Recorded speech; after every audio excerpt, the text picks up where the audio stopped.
Good day. Welcome to Open Studios on Cape Town TV. I am your host, Namibia, and in studio today we have a perfect example of how it is to live passionately and fearlessly. Janine Peterson is in studio with us today, and she will be talking about her emerging global wine brand, J9 Wines. Janine, welcome to studio. Thank you, Namibia. So, how did you discover your passion for wines, and how is it like to pursue your brand, J9 Wines? Well, I can't say that I was born with a passion for wine. I had a corporate job like anyone else, hated my corporate job like anyone else out there. Yeah. And yeah, just decided one day, while I was in corporate, to start a business while I'm at my desk. Yeah. And then from that business, my passion for wine grew. So I started Jenny Bird, and through Jenny Bird, I started doing experiential marketing for the wine industry. And through that, I actually started falling in love with wine and sparked a new passion. Most of my weekends I would spend in the winelands. If it's not with my clients, going through tasting notes, sort of getting to know the cultivars, getting to know wine as a whole, because wine is more of a culture than anything else. And yeah, it just came about, and I was like, okay. I quit my day job in 2015. Just realized I really lost my passion for my day job, and I just said, okay, fine. Janine, what now? Like, I went out there, got a few retainers for Jenny Bird, started working on the retainers more in the wine industry than anything else, and then started building relationships within the wine industry, and also realizing that like the wine industry is more relationship based than anything else. It's who you know and your relationship with them. Yeah. And from there, I just thought, okay, fine. I'm building other brands. I'm going out there promoting other brands, and I'm putting the numbers on the board. So I might as well go out there and actually pursue creating my own brand. Yeah. So lucky at the time, it wasn't something new, because we had people in the industry of color that's already doing it. Because firstly, you know that the wine industry is obviously white male dominated. So the first thing is like, I'm a woman and I'm a woman of color. Yeah. So that was a sort of a stumbling block in the beginning, because I was like, me, small girl, coming into this big industry and trying to get my sort of place in the industry.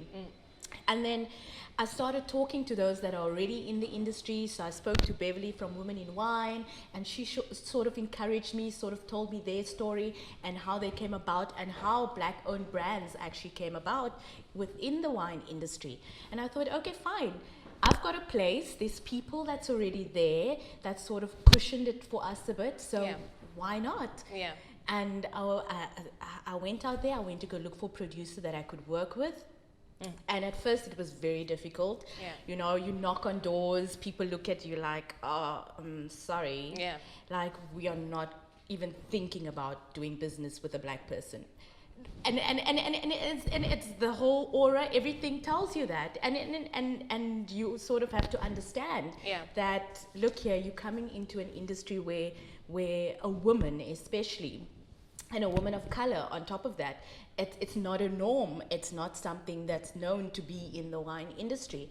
So knocked on a few doors, got a few no's, and then you know, as a woman of faith, you pray about it, and you're like, God, please send an angel or something. And he sent Anton. Yeah. And Anton from Wippenberg, I met him at a show, a wine show. He was already there with a lady called Sheila, and he was producing for her. And I'm like, well, you're already producing for Sheila, and you've got beautiful wines. Yeah. And would you look at a relationship, you know, a business relationship? Because I want to create this brand. This is my ethos that I want for my brand. And do you think that you could actually match this? And he's like, okay, cool. Come and see me at the farm. And and the rest is history. That's great. But before you embarked on your journey with J9, you actually worked for other wine in the industry. Yeah. So how was that, and how did you transfer from being and working with other people to then launching your own? Well, I've worked with quite a bit of obviously the cartels, if I call them that, in the industry, the bigger guys in the industry. So I used to take a portfolio from them, and then I would get certain wines, and I would be in charge of promoting those wines and sort of do a gap analysis, look at markets to put the wines in, and then look at growing the brand from there. And I thought to myself, if I'm doing it for someone else, why not for myself?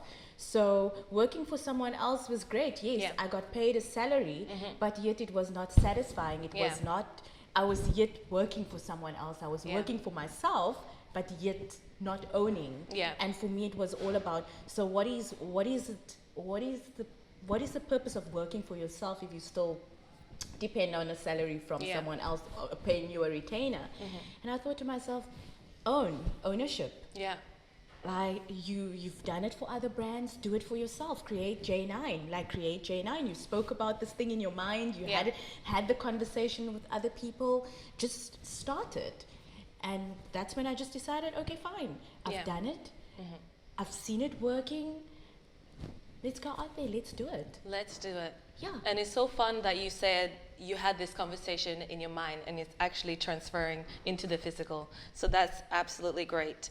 So the name J9 has a very interesting backstory. Can you please tell us a little bit about how you got the name J9 Wines? J9, oh gosh. I remember the day I left corporate. I was so upset that day because my boss actually didn't want to accept my resignation. It was one of those things. It's like you need to work out your.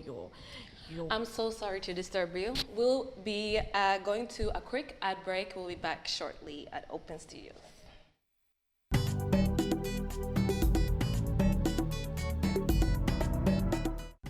Welcome back to Open Studio. We are joined by Janine Peterson. Janine, you was telling us a little bit about how it is to embark on a journey of your own. Please finish your sentence. Oh yeah, no, maybe as I was saying that when I left corporate, I really thought that, okay, fine, I'm going to embark on this journey and do business. And I stood up from my desk, I remember the day, and I said, you know what?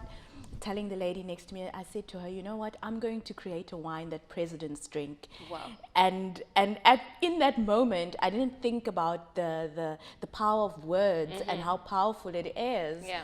And I remember probably like 6 months into my business, I got a call from a friend that actually works for the presidency and said, well, would you like to come and drop a case of your wine here? Like, I would really like my colleagues to sort of see that, you know, a woman of color doing her own thing and would like to taste your wine.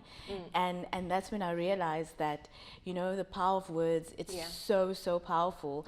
And even me embarking on this journey was not by accident. It's something that I've already created and just living it now. Yeah.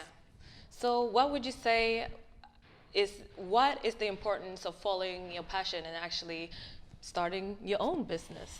I would say the importance of following your passion would be, you know, it's not going to be easy because there's a lot of people that's going to be there telling you that it's not possible. Sorry, your dreams are out of this world and it's only going to remain a dream.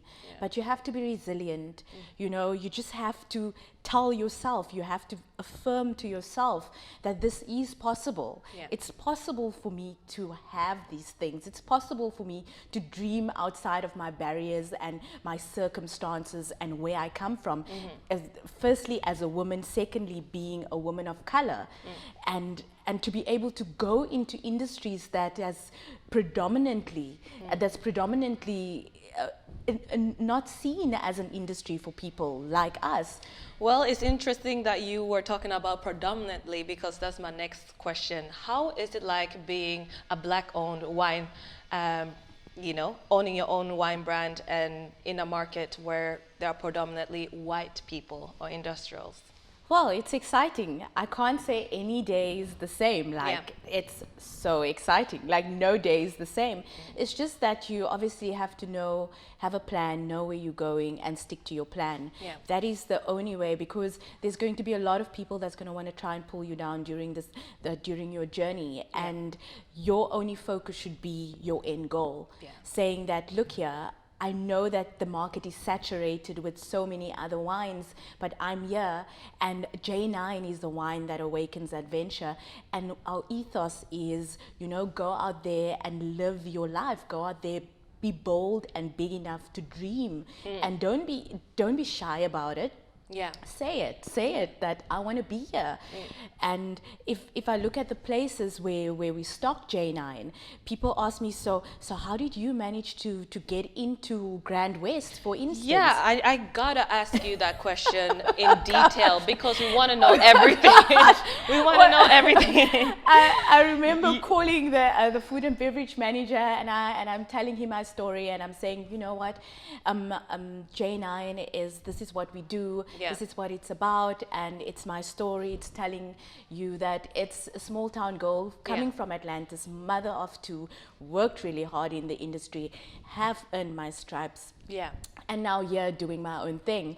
How is it like having your wines in luxury places like Mandela Rhodes Hotel, Sogo Sun International, among many other places? How is it like, and how did you manage to stock your wines at such places? Well, I just, as I tell everyone else, I went there and I asked. Yeah. It's all about just knocking on the door and keep on knocking on the doors and ask. And you go there and you make them understand that my wine is just as good as the one that you are currently stocking. Yeah. So if you give me an opportunity, you'll see. Yeah. And well, the opportunity sort of presented itself and I took it. Yeah. And I said, okay, great. This is what J9 can do for a Mandela Rhodes. They were saying, but we want a private label. I'm like, great. Let's look at how we can meet each other halfway. And they said, okay, fine. Let's do the label design. Let's get into it. And the rest is history. Yeah. So you've also been traveling. You went to New York on a wine trade tour. And there you actually managed to make a deal where your wines are now being sold in Atlanta. Oh God. Girl.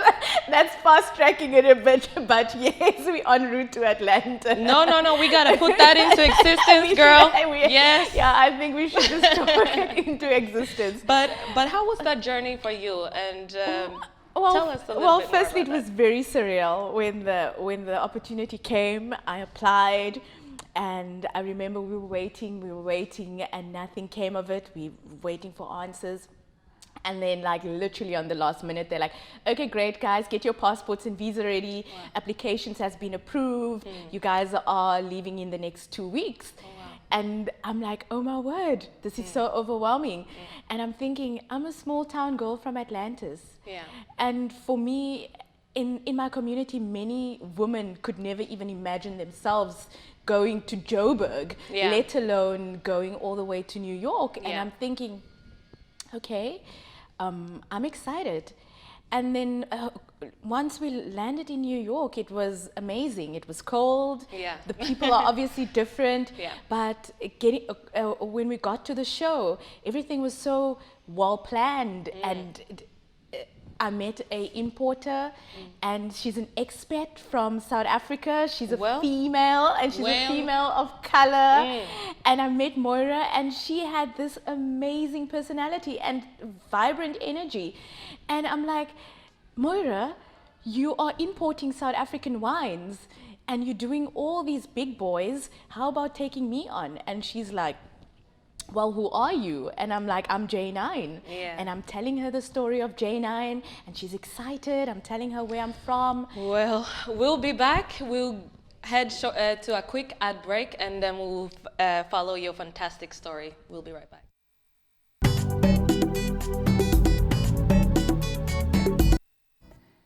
Welcome back to Open Studios. We are continuing our conversation with Janine Peterson about following her passion. Janine? Yes, as I was saying, I met Moira and she was excited to take my brand on board, and now we're just busy trying to get the regulation stuff sorted. So we're doing the FDA, we're getting the label requirements sorted for the brand. So hopefully by towards the end of this year, we should be shipping to Atlanta. So that's where we're going to be starting. Yes.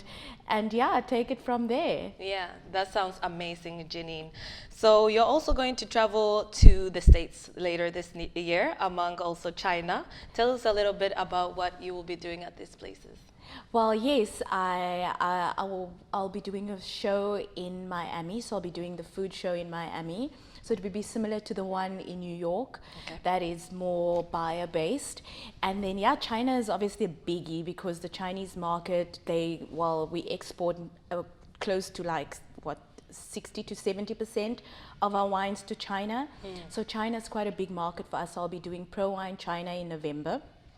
And yeah, that's where J9 is at right now. Yeah. We are definitely making strides, and we're growing, and we're growing in markets that I haven't thought that I would grow in, especially in South Africa. Yeah. When I started my brand, I thought retail, and I didn't know that my market is actually on consumption. My market is in the restaurants, hotels. Yeah. That's basically where my market is currently. Yeah. Well, that's great.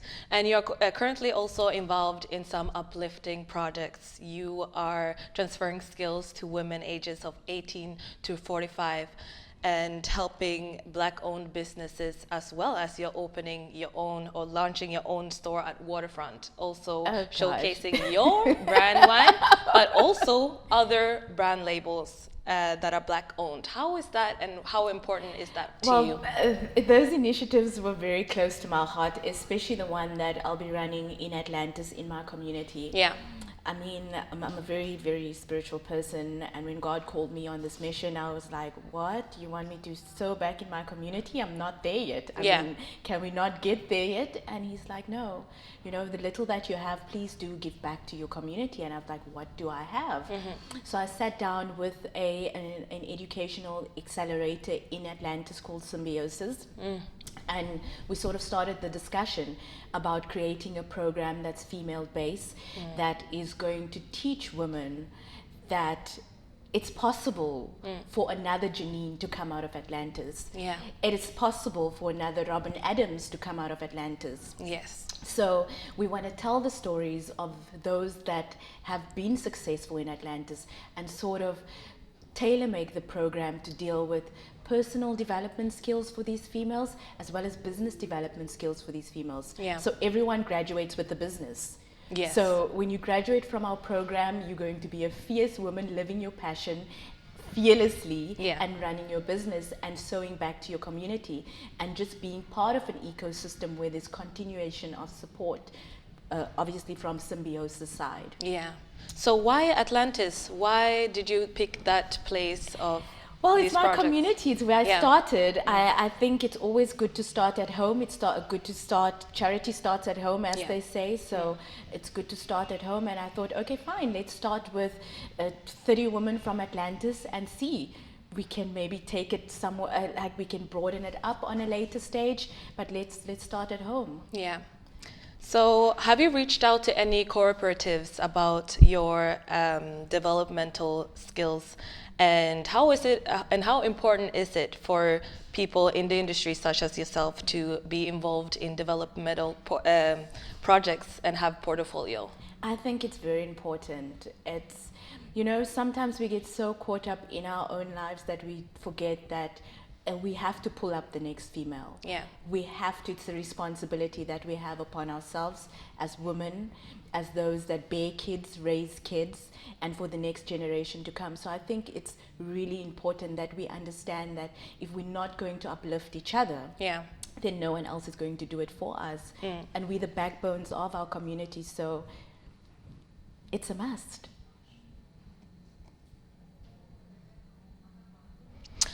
What would you say to the viewers you can do to live passionately and fearlessly, just like yourself?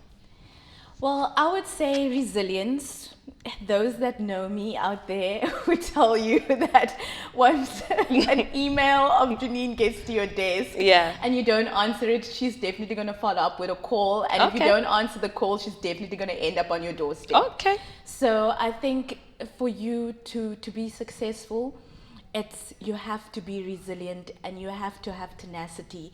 Patience is something that I came to learn in business, it's something that I didn't have. It's a skill that I had to acquire because I was more of a, I want things done now on my time, and I realized that everything doesn't happen in my time. So I had to learn patience. Yeah. Even now with the wine lab that we're opening in Waterfront, it's a process, Yeah. and I have to learn to just go with the process. Yeah. So, and because the bigger picture is there, the bigger picture is to create a space where we can sort of educate the consumer about wine of color, Yeah. sort of tell the story of transformation in the wine industry, because people think that the wine industry is not transforming. Yeah. The world thinks that South African wine industry is not transforming, Yeah. but there is transformation happening through people like me and those my colleagues that are in the industry. So we are making changes, and that space will sort of tell the story as well as to promote wine tourism, because it's one of the biggest sort of tourist attractions that we have in South Africa. So yeah, I think it's really important. Yeah. And what does it mean to you to be a Black woman embarking on this journey in this climate? Well, I would say it's an honor. Yeah. For me, it's an honor. I feel honored for the fact that I got this opportunity. Yeah. The opportunity is to make a change. Yeah. And you know, I like my program says, be the change to see the change. And for us to see the change in our environment, we have to make these changes. So I'm putting a flag up not for myself, but for those that are coming after me, to say, oh my gosh, let's see the story of Janine. So Janine, how can we get in touch with you and all of your projects? Well, you can definitely get in touch with me via an email. I prefer email. It's info@j9wine.com. You can definitely get a hold of me there. We've got a website, www.j9.wine. I don't even know where my guy got that .wine domain. I was even shocked. It's all about the wine, girl. But we all about the wine. So that's our website address, and yeah, we're launching on Take a Lot next month. So yeah, you'll definitely be able to purchase our wines online now. So yeah, we are making J9 available to everyone. That's so cool. And thank you so much for joining us, Janine. It has been very lovely to talk to you. Unfortunately, we've come to the end of our segment here on Open Studios on Cape Town. I am your host, Namibia. Thank you so much for joining us. Until next time.